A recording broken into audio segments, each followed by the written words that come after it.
Hello, ladies and gentlemen of On the Line. Today, we're going to have Alberta Premier Jason Kenney. We're talking Alberta separatism. We're talking about the leadership of the pro-federalist movement. We're talking about the rise of Alberta populism. And we're going to ask some hard questions about how exactly we got to this moment. That's today. I'm your host, Jen Gerson, On the Line.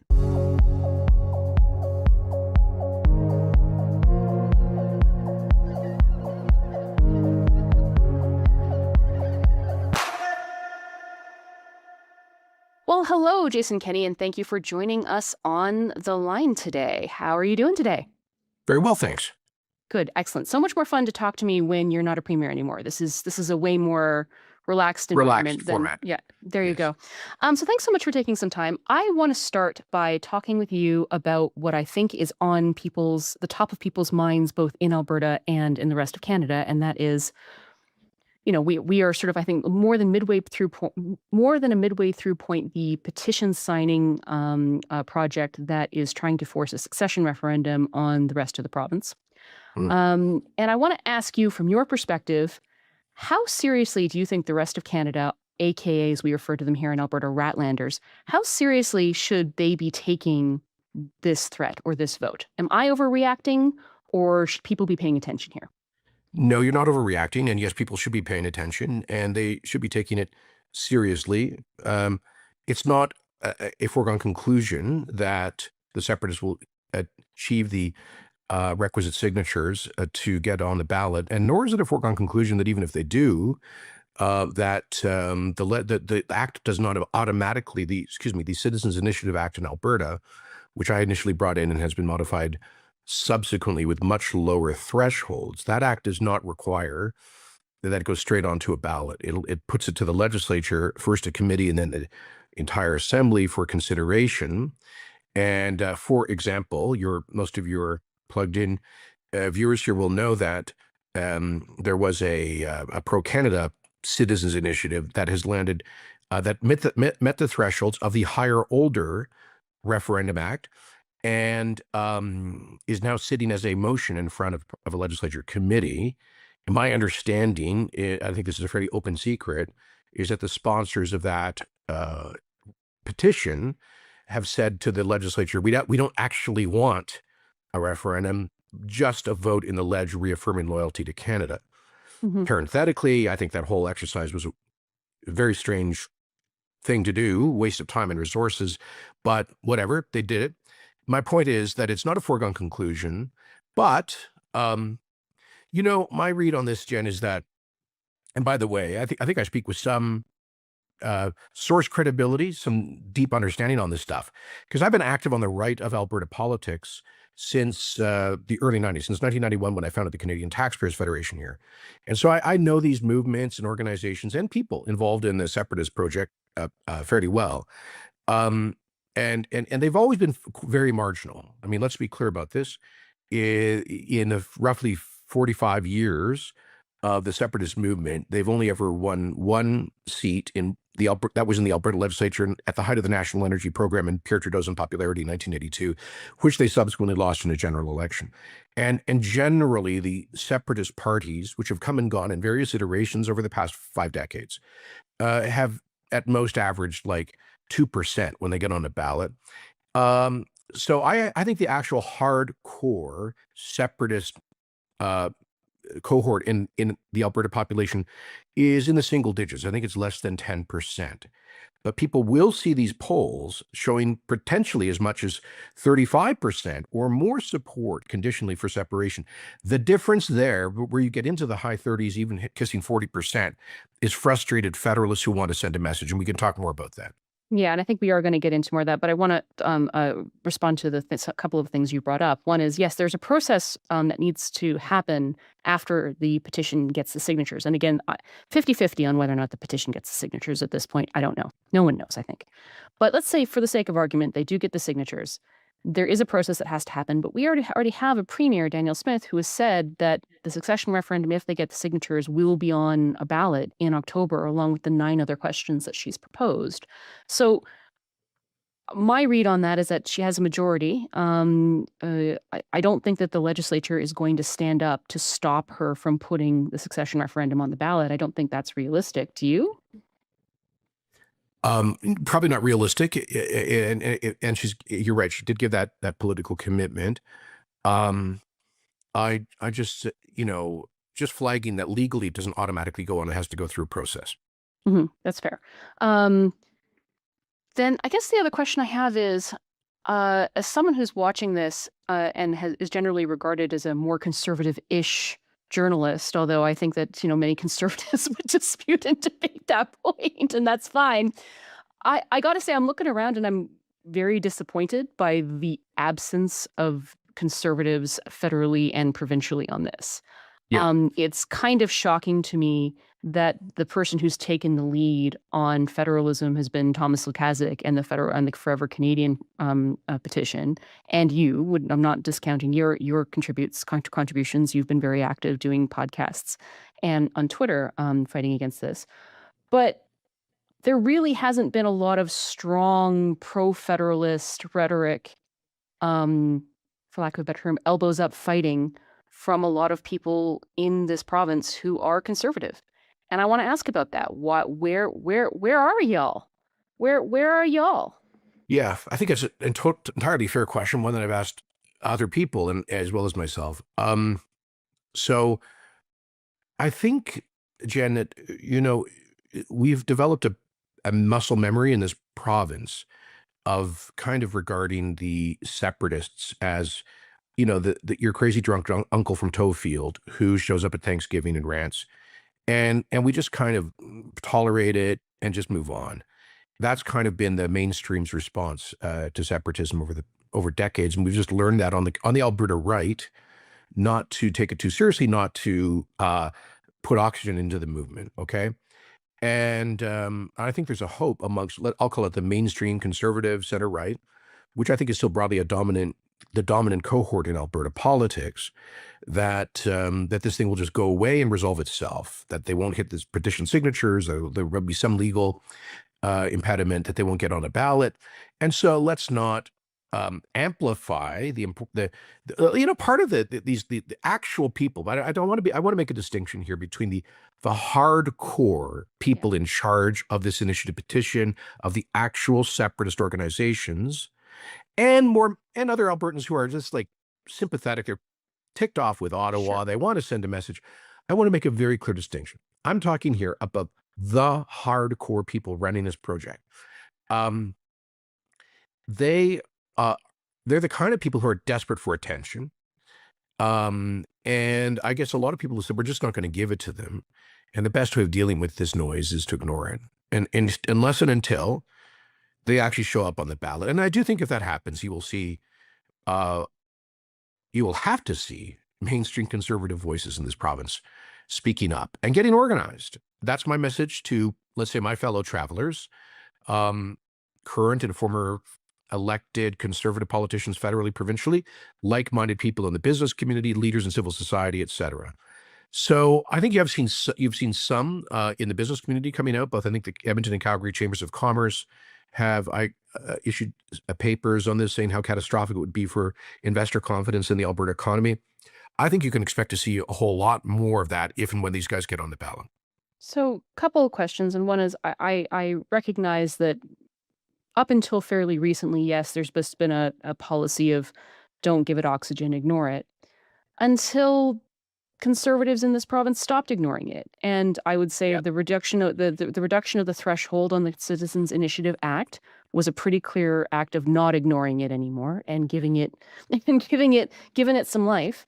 And I would also make the argument that a lot of those Alberta Next panels that have been making the rounds over the last year in Alberta, I don't think that is ignoring the separatist sentiment. And I think I would argue that as much as I thought that the Alberta Next panels tried to be reasoned in what they were proposing, it had the opposite effect. It didn't dampen separatist support. If anything, it had the effect of ginning it up. So, that was a choice. It was a choice not to continue to ignore it. And I would also say that I've seen polling numbers that suggest as much as half of the CPC in Alberta, and as much as Yeah. like committed CPC in Alberta, and as much as half of the UCP in Alberta are on some spectrum between hardcore separatist to fuzzy soft separatist, maybe mushy federalist. And Sure. doesn't that kind of explain the lack of conservative leadership Yeah, no, on the partly, Federalist no, file? for sure. Listen, you're putting your finger on something.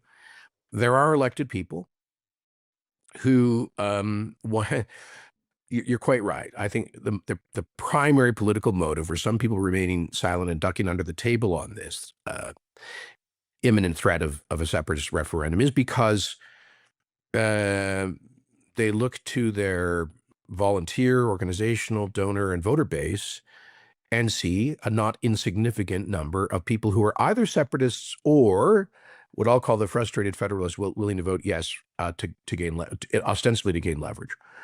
And it's not a natural thing for politicians to tick off people in their quote unquote base. Um, now my riposte to them would be this: when we actually test this stuff at the ballot, it always falls flat. Now that's not a prediction, but it is an assessment of history. And I'll give you two very recent examples. Pierre Poilievre ran in a by-election here, 8 months ago, in the heart, really the symbolic heart of rural Alberta, in the Crowfoot Battle River constituency. And there were two separatist candidates on that ballot who between them got, I think, 1.5% of the vote. Pierre got 83%, I think, running on a campaign whose slogan was Canada First. With his volunteers wearing Canadian flag T-shirts that said Canada First. He was making a very clear message about that.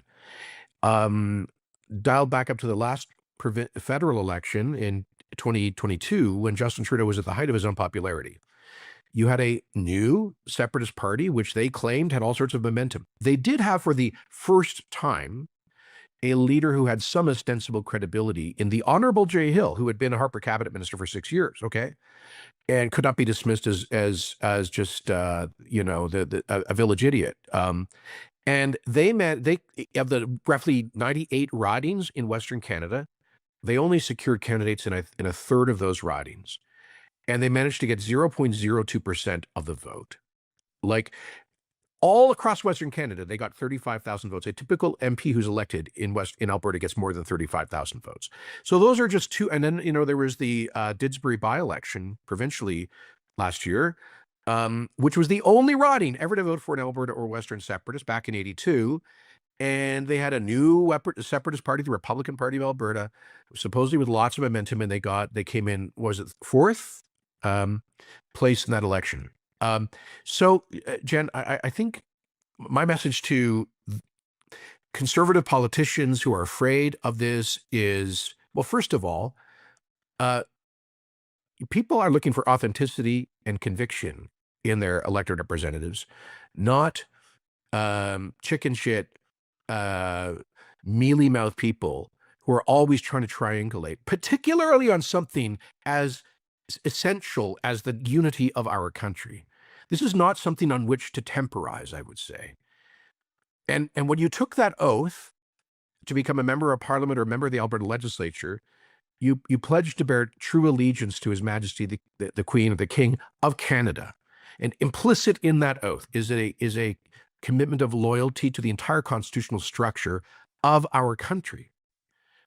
So this is not something to play around with.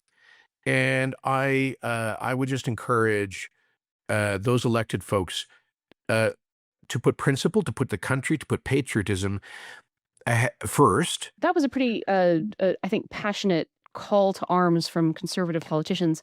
I detect an element of a subtweet there. Are you frustrated? Meaning, Are you well, frustrated? yes. Well, to some extent. I keep saying I'm astonished that I seem to be the only prominent person on the right of center in Alberta politics right now who's consistently speaking out against this concept. And it does strike me as passing strange. I just hope and expect that to change. Jen, another reason perhaps for this is the following. Pretty much everybody, myself very much included, who's a conservative, right of center Albertan, from center right to the hard alt right, are frustrated with how the Federation works, frustrated with the historical roots of Western alienation, but the more contemporary hostility of the Trudeau government to this province, and the degree to which the Carney government has not yet repealed the most egregious excesses of Trudeau's environmental policies. So, there's a view that, well, if we speak too loudly against separation, we are somehow going to be seen as affirming an imperfect status quo. I don't buy that at all. And I hear some people say, "Oh, the onus is on the Federalists to demonstrate that they've got to win their case by making a compelling case of how the Federation is going to be better." Well, first of all, no, it's actually the onus is on people who are advocating a radical rupture with massive risks for which there are no credible answers, about becoming a landlocked statelet, the problem of driving out investment. The 75% of people in those polls who say they would vote to stay in Canada, who also say they would leave if the province separates. Yeah. Which is an echo of what happened, of something that happened in Quebec in the late 1970s. The turning positive First Nations relations on their head, going from First Nations involvement in oil and gas to First Nations hostility to business and government in a massive way in Alberta. I could go on, but I'm sorry, the onus is on the people advocating those things to defend them and offer some sort of credible answers, which I do not believe they are doing. And yes, everybody else, we can say we'll keep fighting for a fair deal in the Federation, the right to develop our resources responsibly and quickly, get them to market, etc. But it is, I do think there's this kind of hesitation that, oh, well, if I speak out against separation, I'm somehow defending a broken status quo. So I want to talk about the state of the Federalist organization such that it is. But first I want to ask you a little bit. I want to challenge you a little bit because, a lot of the challenges that Danielle Smith is facing, and I do have some empathy for her here, is that she's trying to keep together a party that has two very different visions or two distinct ideological visions of conservatism. And you were the one who brought that party together. And part of the way you brought that party together were things like grassroots pledges. Part of the way you brought the party together was the Citizens Initiative Act that Danielle has subsequently modified. So, if I were being critical of you, I would say that Danielle Smith's just taken your playbook and taken it one step further down the field. So don't you have some ownership and bear some ownership in terms of getting us to where we are in terms of the state of the conservative movement that is now flirting with this? Look, I'm fair game to criticize me, and I know people make that case. I thought about it, and I really do differ, and here's why. Mhm. Um, when I was building, it went through 3 years across the province to build the United Conservative Party, the merger, et cetera. One concern I frequently heard from typically more traditional progressive conservatives and typically more urban people was, well, you want us to get into bed with these, radical right-wing, separatist-leaning Wildrosers. Mhm. And my response was, have you guys actually read Wildrose policy? Have you actually looked at how they voted in the legislature, what was in their platforms? Not a lot terribly radical in there. It's arguably to the left on a lot of points from where, say, the Ralph Klein government was. They were not advocating separatism. In fact, I don't even think they were advocating citizens initiative law. Um, and they were, I think what motivated Wildrose? Let's go back for those who are not in Alberta, don't know this, is first of all, a royalty review by the PCs that caused an investment a temporary collapse of investment in oil and gas. So there was a view that the Stelmach government was engaged in kind of populist politics targeting oil and gas. That upset the Calgary oil patch in particular. Secondly, there was just growing fiscal irresponsibility in successive PC governments. So fiscal conservatives were upset. Thirdly, there was a view that the PCs had just become out of touch. They'd been in office for too long, and there was kind of a culture of soft corruption seeping in. So those were the primary factors. And Wildrose, in my view, Jen, was really just a kind of contemporary expression of agrarian populism in Alberta, but not particularly ideological. Um, and frankly, until COVID, didn't find any significant ideological or policy cleavages in the coalition that we had created. Here's my theory, Jen. What COVID did was, by the way, I would always say to those people who were concerned about these radical extremists coming in to the movement, I would say, look, we've always had in Alberta two or three hard right rural populist parties, sometimes separatist, usually separatist, who have come and gone. There's been like if you're a student of modern Alberta political history, there's been since 1980 at least a dozen of these parties that have come and gone. They merged and then they break up, and they're incompetent. They fail to register, or they have internal fights over small differences. And these parties have been on the ballot on and off through the Lougheed Klein era right up till now. And like I said before, they typically get the best they would do would sort of be 5% in some rural Alberta ridings, 1 or 2% in. And I would always say that those fringe parties play a useful role. They capture the support of people who are uncomfortable in what I will call mainstream democratic politics. I think what happened, Jen, was that in COVID, particularly through my leadership review in 2022, this was an opportunity for them to take control of a mainstream center-right party. And they took that opportunity because many of those people were so radicalized by the COVID experience. For them, it was a confirmation of all of their worst conspiratorial fears. And this was an opportunity for them to step into, by the way, here's my proof point. 2/3 of the people voting in the 2022 UCP leadership review vote, my vote, and the September 2022 leadership election, which elected Ms. Smith, 2/3 of the UCP voters in those two internal elections had never before been, according to party records, members of the UCP, PC, or Wildrose parties. These were de novo people, okay, Jen? These are people from the outside. Now, when you look at the last UCP convention, where at least the people on the floor, not those who came in and voted and left, but people on the floor who were applauding Jeff Rath, separatist leader, were representative of that. And so here's my point. That's not what I created. I did not, I made it clear that extremists were not welcome. I wrote into the founding constitution of the UCP that the party was loyal to a united Canada. By the way, Jen, when I negotiated the terms of merger between the PC and Wildrose parties, I was flexible on virtually everything, as I just wanted to get a deal.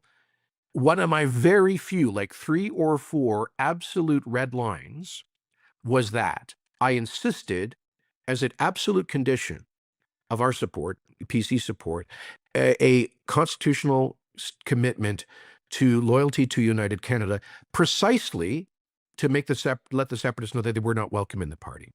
So I think I was very conscious of that threat. I think took prudent steps to preclude it, but the politics of COVID, and by the way, essentially what we have in the separatist movement, if you look at the people involved, Jen, it is, and they found, I think, a lot of the anti-vaxxers and fellow travelers in the convoy movement, and parallel to it, adjacent to it, they found a sense of great moral meaning out of the anti-vax movement, the trucker convoy movement.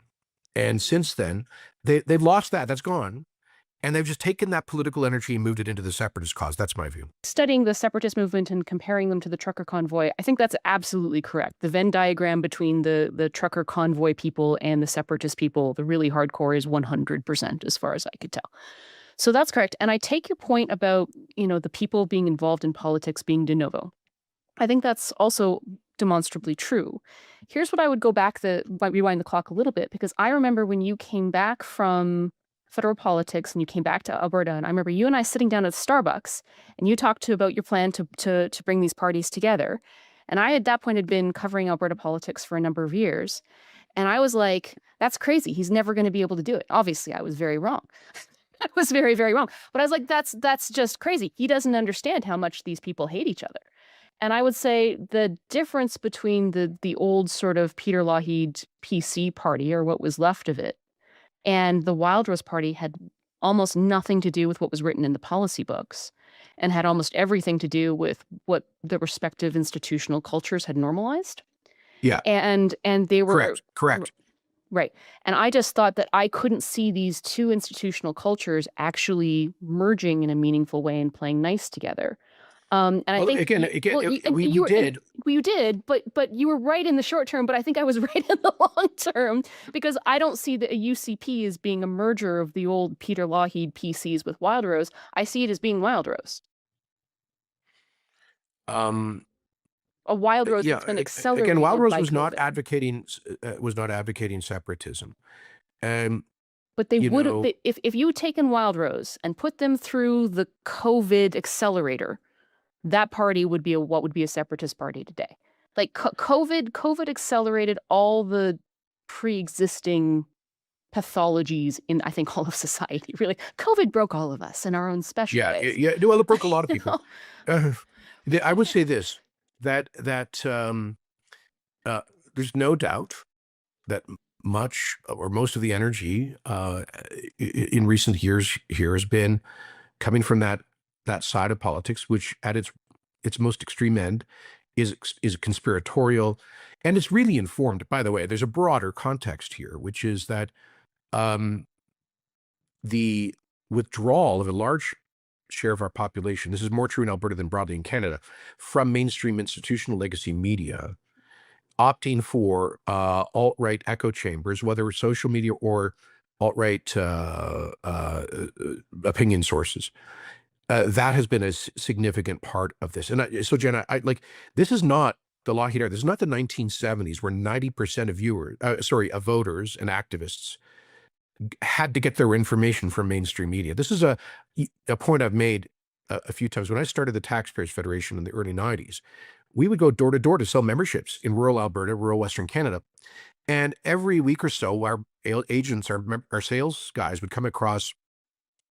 They would always, they would just describe some crazy old coot in the back 40 who was carrying on about the Jewish banking conspiracy or some monetary policy conspiracy. Um, and occasionally one of these guys, like these are people like Jim Keegstra, who was a infamous Alberta school teacher from Eckville who was charged with hate crimes for teaching Holocaust now.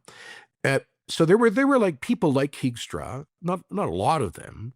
I call them the sort of the worst dregs of the dark side of social credit. But unless they self-published, by which I mean literally cranking out a newsletter featuring Der Sturmer style cartoons of hook-nosed Jews, they could crank that out if they had a Gestetner machine in their basement or their Quonset hut and send it out to a mail list of a couple hundred people. But if they wrote that an op-ed or a letter to the Herald, or they called one of our AM talk radio shows, which were kind of populist media in the 90s, they'd get shut down. They would not get published, right? There was an edit function. There was a social senate. There was a it was impossible to develop large audiences for conspiratorial thinking until until the last 15 or 20 years. Yes, and And now so I think I've got close that's family part of it. members who are talking to me about the quote unquote Zionists. That's fun. Um, is what it is. I want to talk a Well, now little we have bit. people at the events of a governing party obsessing over chemtrails. Yeah. I mean, this is all tied together, in my view. Yeah. This episode of On the Line is brought to you by Dominion Dynamics. Canada has never had true sovereign awareness of our north. Vast parts of our country are a blind spot, and when you can't see your own territory, you can't defend it, secure it, or respond when threats emerge. Dominion Dynamics is changing that. Dominion Dynamics is building a sovereign command and control capability that lets Canada and its allies see, respond, and defend across every domain. Dominion is starting in the Arctic, where extreme cold demands technology no one else can deliver. See everything, defend what matters, Dominion Dynamics. Learn more at defendthedominion.com. I want to talk a little bit about, and not to dissuade you from talking more about the collapse of the mainstream media. It's just that I find it so despairing that if I continue to go on that route, I'm going to have to put some alcohol in my tea if we're going to continue that conversation. Um, But I firstly want to talk a little bit about just the state of organization and leadership coming out of the Federalist camp, and not necessarily speaking to Thomas Lukaszik's sort of more left-wing stuff. And I don't want to get into necessarily the partisan side of it. I know that Naheed Nenshi and the NDP are now coming out much more aggressively on federalism. But what I would really love to see is organization really starting to firm up from a pan-partisan coalition or even a conservative-ish coalition of people Yeah. who are willing to go to the mat for federalism in order to counter the enormous amount of AI slop-generated propaganda that's coming out of the separatist team, right? I think the separatist team has momentum. They have organization. They have been doing this for months, if not years. They have groups. They have lists. They have Facebook groups. And Team Federalist is coming out of the gate with this, as you said, already on the defensive because they're having to defend a flawed status quo, right?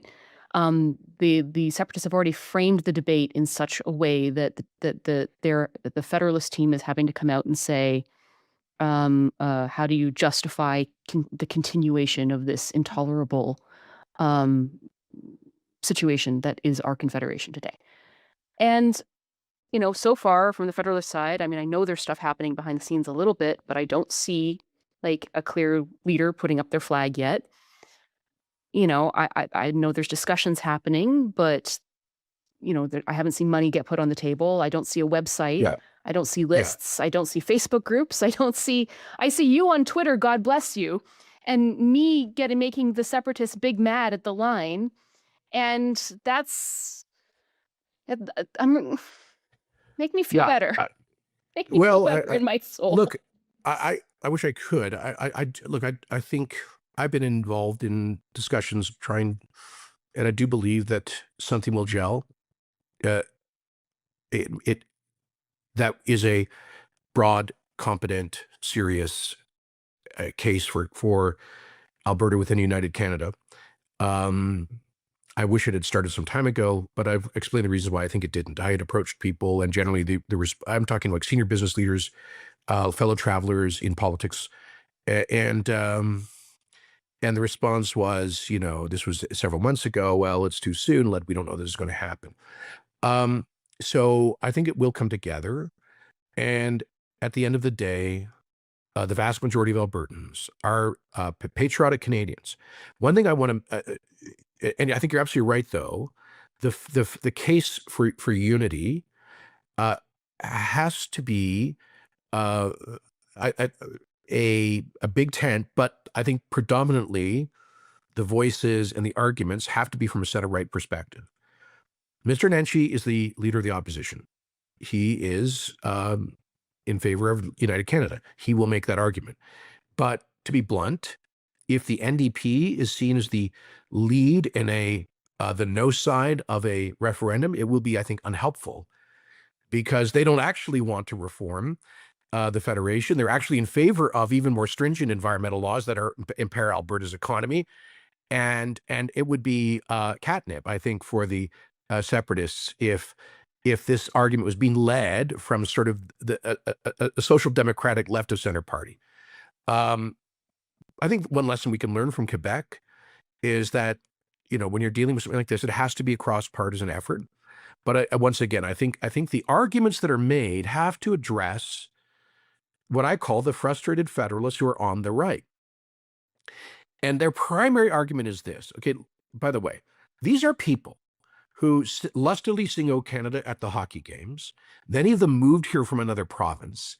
They have somebody in the family's been in the Mounties or the military, and they know in their stone cold sober moments that becoming a landlocked statelet does not get us it gets us further away from pipelines.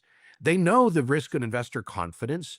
They know what it would do to real estate values. They know none of this makes sense. They know the cost of creating our own military and our own revenue agency, our own foreign affairs department, our own embassies around the world would be prohibitive. They know all of that. But what they say is, and Jenny, I'm sure you've heard them, is, well, it's worked well for Quebec. They held That a worked well knife to for the throat Quebec. of Canada for the past 50 years. And look, they got asymmetric federalism, $13 billion in equalization, zero interference from Ottawa. They got all of that. So why don't we try that for a change? Maybe then Ottawa will take us seriously. Maybe that will give our premier more leverage in negotiating with Ottawa. That's what they say. So I think we need to, and that, by the way, those are the hardest arguments to rebut, to be honest. My rebuttal is this: be careful what you ask for. Francois Legault was a committed, hardcore separatist PQ minister who founded a federalist party because he realized, he says this is not my theory, he says this openly. He realized that 4 or 5 decades of the national question, separation, being at the center of Quebec's politics, meant they completely neglected the growth and prosperity agenda. They completely neglected productivity, competitiveness, fiscal management, investment, and all of that to have a 5-decade-long internal civil war over their place in Canada. And he said that is why we became one of the poorest jurisdictions in North America. So I would say to the knife to the throat crowd, really? Really? Quebec is your model? You want us to become a have-not province with receiving equalization? You want us to be one of the slowest growing and lowest per capita GDP economies in North America? You want us to get up every day for the next decades arguing with each other over whether or not we are in Canada, scaring investors? Or do you want us to get on with the bloody job of building the most prosperous province in Canada? And I think we are the 12th wealthiest jurisdiction in North America as measured by per capita GDP. For all of the huge policy mistakes that Ottawa made, Alberta is a pretty damn good place to be from, to live. Let's build on that. Let's lead and not leave. I think that's a compelling message, but I think it has to come broadly from sort of the pro-business kind of center-right mentality of the center of Alberta politics. 2 points. One, but the separatists tell me that if they separate from Canada, Alberta will be enormously wealthy, will pay no taxes because only conservatives will live here. And it will be a perfect conservative monoculture that manages to stake its own claim and create its own freedom apart from a broken liberal Canada. I don't know where to start with that other than I just think that's delusional fantasy talk. But every time when I talk to people about the risks of taking on this kind of a referendum, things like capital flight, fight of business and talent, like people like me and my husband aren't sticking around to live in a state. Yeah. Like that's not happening. I'm sure the provincial government would be happy to see the back of me, but that's a whole other conversation for another day. But when I point these obvious things out, the answer is no, it wouldn't. No, it wouldn't. We'll be rich. What happened to Quebec won't happen here. People aren't going to leave. The money's not going to go anywhere. They just say it's just denial. It's just full blown no, it won't. Yeah. Well, they don't really have any credible arguments. I mean, let's look at one of the obvious things. Coastal access pipelines, okay? So when they're challenged on this, how does a landlocked, separate Alberta nation get a West Coast pipeline built? Their answer is, international treaties require required coastal states to give coastal access to adjacent landlocked states. Oh, really? So all these people who are terrified of the one world order Davos globalist agenda are what? They're going to ask the UN to send blue helmet peacekeepers to British Columbia to, I don't know what, fight First Nations and local communities to force a pipe. I mean, this is batshit crazy. And when you challenge them on it, they'll say, no, that's not even necessary because we'll just block all of the eastbound trains and trucks and cargo coming from BC at the Alberta-BC border for safety inspections, RAT inspections, according to Jeff Rath. Okay, so we stop all of their. So, by the way, all of the food and all of the, how much, when you go to your Walmart, half of what you're buying is coming in off ships from the Port of Vancouver. The oil sands would shut down overnight, the oil and gas industry, without being able to import the implements that are manufactured around the world and shipped here. And And by the way, we block eastbound traffic, they block westbound traffic. So our grain farmers can't ship their grain to port. Saskatchewan can't ship its potash to port. How's that going to work out? It's the whole idea is completely bananas. The moment you spend 2 minutes penetrating any of these issues, their case falls apart, which is why I'm confident that Albertans are not going to vote for this in large numbers, but we have to make the case. Unless, and here's where my brain goes to the bad place, because we were pretty confident that there's no way that Britain would vote to leave the EU either at this point. I mean, yeah, look, if you were to poll every single Albertan tomorrow and say, do you want to leave? Do you want to stay? Maybe it's 70-30. The problem is that not everybody votes. So my fear is that we get to a referendum and the people who are committed show up, and the committed people are the organized, motivated separatists. The people who are not committed or more fussy look at the poll numbers and say, yeah, it's 70-30. There's no way that's going to pass. I don't have to worry about it. I'll stay home. And then the people who are the make or breaks, the people who manage to get the vote maybe to something closer to 60-40, if not 50-50, are the people who say, I don't want to separate from Canada, but this will show Ottawa that we mean business. This will show Ottawa that we're going to put a knife to that throat and force that pipeline through or get those equalization benefits sorted out. And to me, that's the risk. That's the path that gets us to the maximum chaos option. And I don't love that there's a maximum chaos option on my leaderboard in 2026. I don't like it either. And let's be clear about your point. The very fact of having a vote, if there is a referendum, will be damaging. Okay. Even if it's overwhelmingly a no vote, the very fact that it gets on the ballot, it's already, look, I'm now a lot of what I do in the private sector is advising businesses, boards, speaking to industry conferences, consultations. And everywhere I go now, whether it's an investment conference in Miami or New York or London or speaking to Bay Street or Wall Street companies, one of the first questions that comes up is, what's this Alberta separation thing all about? Is this a stable place in which we can invest? So it's on the radar screen even before it goes to a vote. Now imagine it gets to a vote. You know as well as I do that Fox News is going to start to play stories about it, and this will get the attention of the resident of the White House, who is, I think, will be unable to resist the temptation to play in this space, and to perhaps make promises or just tweet Canada about this, and then it becomes a global story. Mm-hmm. And I just see nowhere, and even you see our First Nations saying, that if if the legislature allows this to go to a referendum, they will regard this as a declaration of hostility against the treaty nations of Alberta, turning what are broadly very productive commercial and Crown relations with First Nations in Alberta on its head. We will go from, by the way, Jen, I don't think people outside Alberta know this, but of our 47 First Nations and 8 rights-holding Métis communities, like almost all but 2 or 3 of them are not just broadly supportive of, but are commercially engaged in the oil and gas industry. Many of them have their own oil and gas companies and or service companies, and are very increasingly sophisticated in that space, thanks in part to the Indigenous Opportunities Corporation I created, which helped to solve their problem of access to credit.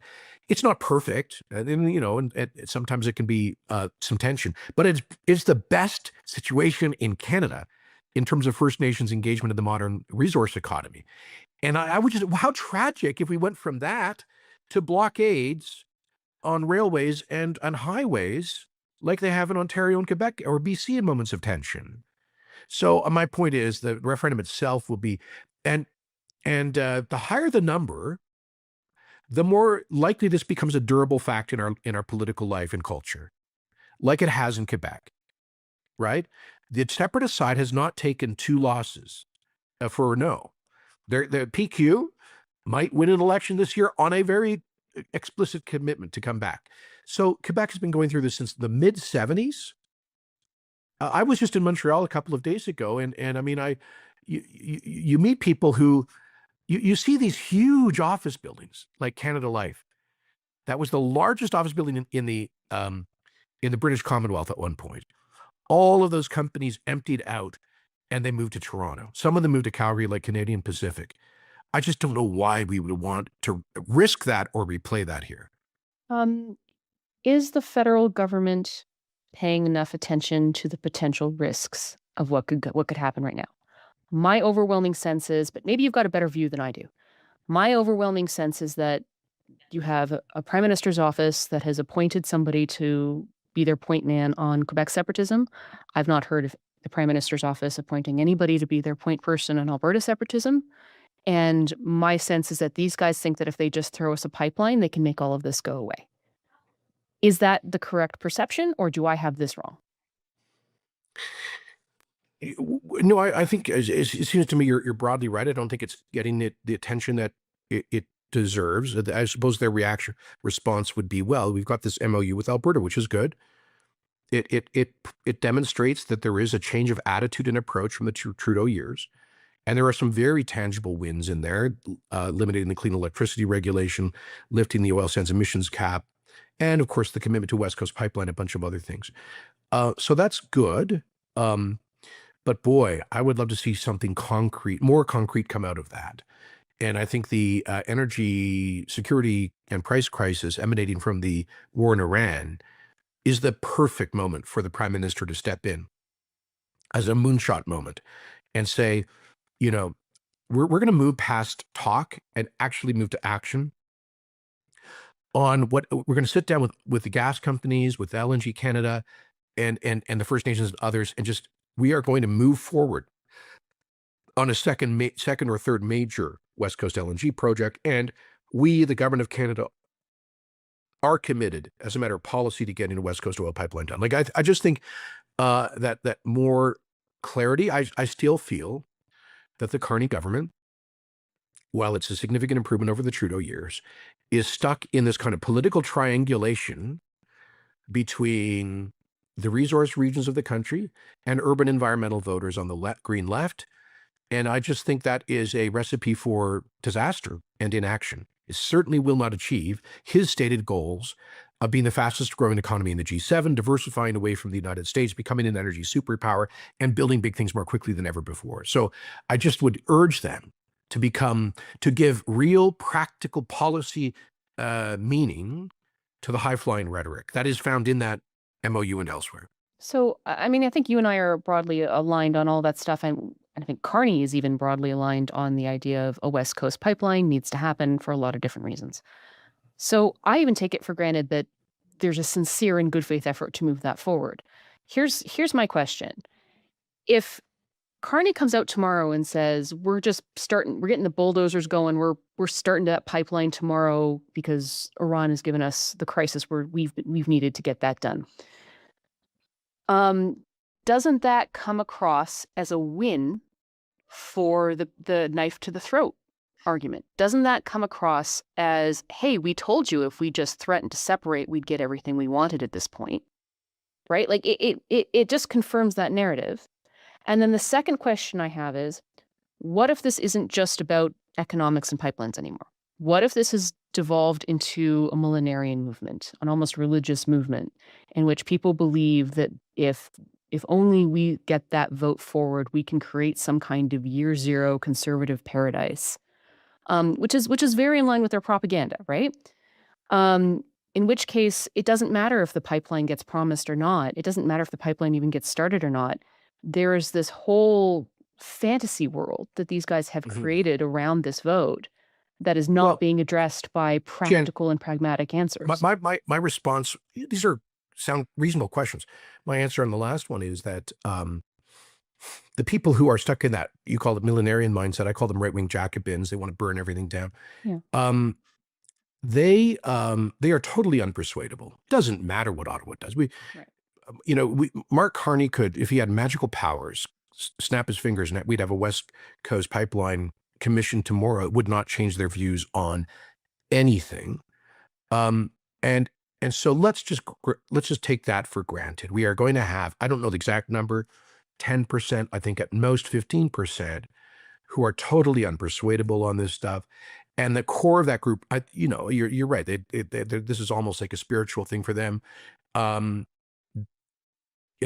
they, as I said it earlier, a lot of this stuff, the key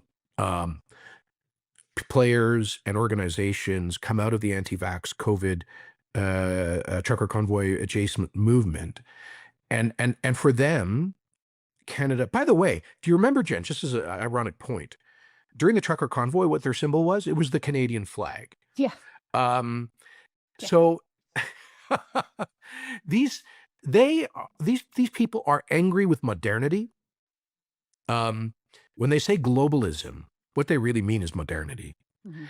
And they're they believe that there are dark, impersonal, inscrutable forces at play to screw up their lives in infinite ways, whether it's the poisonous COVID vaccine or the New World Order or whatever it is, or they they they've this is separatism has become a perfect avatar, gathering place for all of the collected fears, resentments, and anxieties, I would say, for people of that kind of mindset.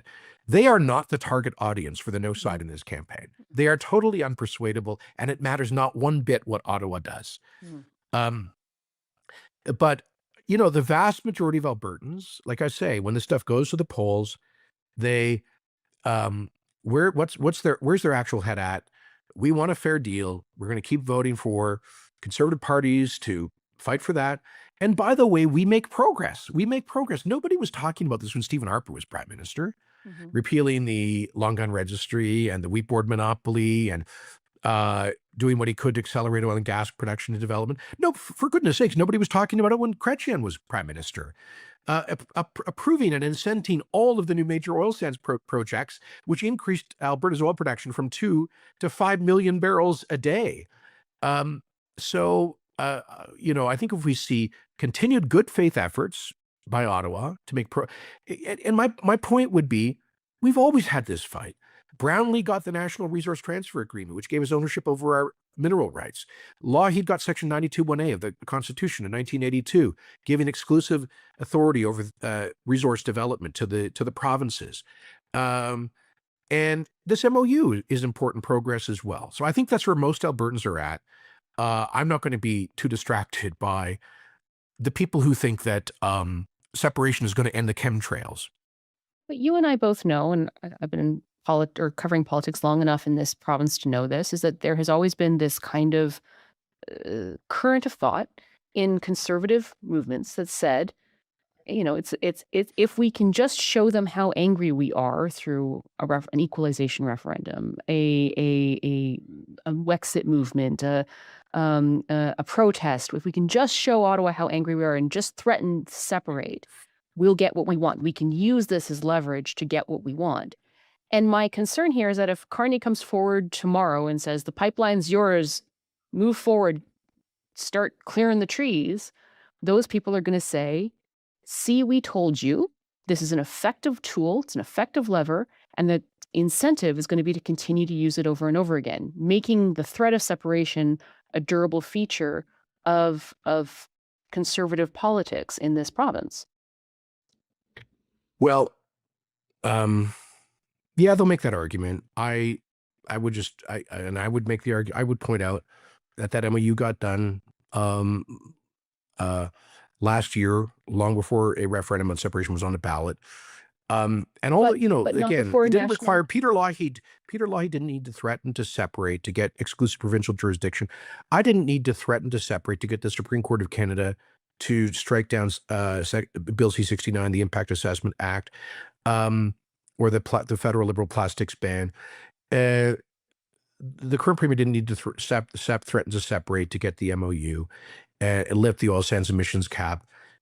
When we are focused and when we create allies in the rest of the Federation, when we do not allow ourselves to be alienated, and when we make the case, we win. Not overnight, not instantly, and not on everything. But here's my proof point. We have been making the case for responsible resource development, more oil and gas exports for years. When I say we, I mean the government of Alberta, the energy industry, civil society, business groups, sensible journalists. And you know what? We've got super majorities across Canada in favor of oil and gas pipelines, east, west, and south. Thanks, We've Trump. got super majorities in British Columbia and Quebec. I think we should take yes for an answer and build on those majorities and not turn in on ourselves, because I think that support we've generated from other, by the way, every one of the provincial governments that supports us on this stuff, Ontario, of course, our neighbors in Saskatchewan and so forth, I hope a future conservative BC government, none of them are separatists. They're all pro-Canada. So I think we jeopardize the friendships, the alliances, the good faith that we have in the Federation for our prosperity agenda. But we jeopardize all of that by going into this rabbit hole. Last question for you, and you've been very generous with your time, and I'd always appreciate it. So we're saying we need a kind of center-right leader in order to lead a federalist campaign. Any of those kicking around? Well, yeah, there's a lot of elected people. You know, here's one thing I would say to my friend and my leader, Mr. Polyev, an Alberta, born and raised Alberta MP. I think one way that he can, I think he's been doing a good job, by the way, recently. His foreign travels, his more statesmanlike demeanor, his more constructive approach, dropping the caricature that was painted of him as a opposition Sharpie. I think one way he can really demonstrate to skeptical boomers in central Canada that he is really on Team Canada is to become a key leader in the pro-Canada cause if there was a separation here in referendum here in Alberta, in the same way that Jean Charest did in Quebec in the 1995 referendum.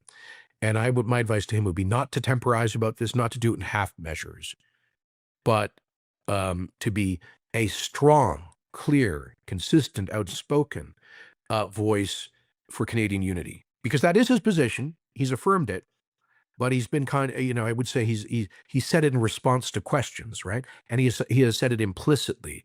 If there's a referendum, I think it will be both a responsibility and an opportunity, a huge political opportunity for him to give practical meaning to what he ran on in the last campaign. Canada first, Canada last, Canada always. I think he can be one of those key center-right leaders on this. But Jason Kenney, why wouldn't the main leader be you?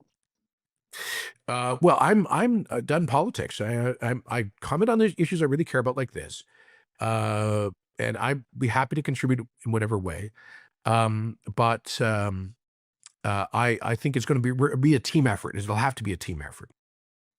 But this team still needs to have like a leader, like a main guy Or gal. or gal. So we'll see how this comes together. I think there's got to be by the way, there's no one argument or there's no one spokesperson to persuade. I think it's got to be a lot. Like, I'm not kidding. I'm not being coy about this. It's going to have to be a broad tent and a lot of different arguments made to address different concerns that are out there. I'm happy to play my part. I'm not sure exactly what that will be. There's no doubt that my very presence annoys the hell out of the hardcore separatists. But those people aren't going to vote for the Federalist team anyway. That's true. So that's true. Well, I don't have anything to apologize for. I'm out there lending my voice and my arguments, and a lot of what I'm trying to do right now is to see, what arguments land most strongly. One thing I'm concerned about, Jen, is one thing that kept this thing contained in the past was, quite frankly, the stigma attached with separation. And for various reasons, I fear that's been diminished. Mm-hmm. And so some of my rather hard language about this has been to sort of remind people that this is not a normal conventional political choice, mm-hmm. right? And I am concerned. I have friends and fellow travelers. I won't mention any names, Preston Manning, who are out there trying to create this like half-pregnant sovereignty association concept that if you vote yes, don't worry, we won't actually separate. It'll just be a duty and negotiating mandate, and we'll just get more powers. I just think all of that is a total false bill of goods. So I do think, I would never want to join the Reform Party unless if it was toying with separation, The motto was "The West wants in," and I just want to remind my fellow travelers from that era that we've always been devoted to Canada. Well, I'd want to talk for a moment about Preston Manning because you brought him up. I remember interviewing Preston Manning back at the Manning Center many, many years ago when I was fairly new to Alberta. And I remember he had like pictures of Louis Riel on the wall behind it. Yes. He had really a yen for Louis Riel. And I remember Well, him telling me, he's a huge prairie history buff, of course. 100%. Oh, yeah, absolutely. And he told me that Alberta politics is such that you have to tap the oil well at exactly the right. I'm sure you've heard him say this. Everyone who's been in Alberta politics has heard him make this exact argument.